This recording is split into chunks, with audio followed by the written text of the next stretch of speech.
వాళ్ళ బ్రదర్ తరుణ్ కూడా ఉన్నారు. తరుణ్ చెప్పండి, మీరు బ్యాడ్మింటన్గా కూడా చేశారు. మీ బ్రదర్ అంటే మీకు తమ్ముడే కదా, తమ్ముడు ఇంత స్టార్ ప్లేయర్ అయినాక మీకు ఎట్లా అనిపిస్తుంది? చాలా ప్రౌడ్ ఫీలింగ్ ఉంటుంది. కానీ వాడు ఇంత కష్టపడినందుకు ఇంతవరకు వెళ్తాడని అనుకున్నాను, కానీ ఇంకా కష్టపడాలని ఇప్పుడు అనుకుంటున్నాను. మీ ఫ్రెండ్స్ అందరూ తిలక్ను కలిపియండి అని చెప్పి మిమ్మల్ని ఫోర్స్ ఎక్కువ చేస్తురా? చేస్తుంటారు. ఫ్రెండ్స్ అయితే ఆబ్వియస్లీ చేస్తుంటారు. కొంతమంది అయితే నమ్మరు కూడా, అంటే చెప్పినా కానీ బిజీ ఉంటాడంటే నమ్మరు. కానీ వాడు ఉండడమే చాలా తక్కువ.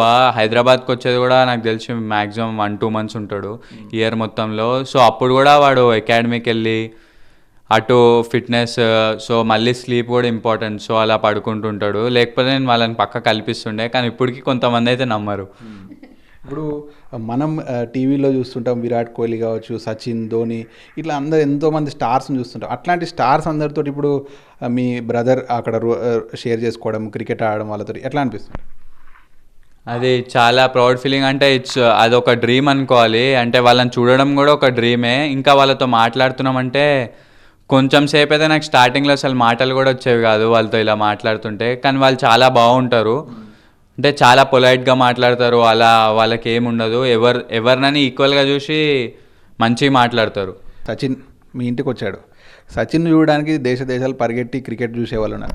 ఆయన మీ ఇంటికి వచ్చినప్పుడు యాజ్ ఎ యంగ్స్టర్గా నీ ఫీలింగ్ ఎట్లా ఉండదు? నాకు నిజంగానే గూస్ బంప్స్ వచ్చాయి. అప్పుడు వరకు అసలు నార్మల్గా ఇలా అనుకుంటుంటాము, నిజంగా ఇలా చూస్తే గూస్ బంప్స్ వస్తాయా అని అంటుంటారు అని అనుకుంటుండే. కానీ అది లైవ్గా సచిన్ టెండూల్కర్ అని చూసినప్పుడైతే నాకు నిజంగానే గూస్ బంప్స్ వచ్చాయి. అంటే ఆయన బిహేవియర్ కూడా నార్మల్, అసలు ఏం యాటిట్యూడ్ అసలు ఏమీ ఉండదు. చాలా కామ్ పర్సన్, అంటే మంచిగా చాలా బాగుంటారు, రెస్పెక్ట్ఫుల్ అన్నీ. మీ తమ్ముడు ఇంత స్థాయిలో ఎదుగుతున్నప్పుడు, అరే మా తమ్ముడు ఇంత స్థాయిలోకి వస్తున్నప్పుడు ఎట్లా ఉంటుంది మీకు ఫీలింగ్? అది చాలా ప్రౌడ్గా ఉంటుంది, ఎందుకంటే ఇంత కష్టపడినందుకు he got a result. So ఇంకా కష్టపడితే వాడి డ్రీమ్ కూడా ఫుల్ఫిల్ అవుతుంది అనుకుంటున్నాం. ఇది ఫస్ట్ స్టెప్ మాత్రమే, ఇంకా చాలా జర్నీ ఉంది. సో ఇప్పటి నుంచి ఇంకా ఎక్కువ కష్టపడితే సో వాడి డ్రీమ్ ఫుల్ఫిల్ అవుతుంది అని అనుకుంటున్నాం.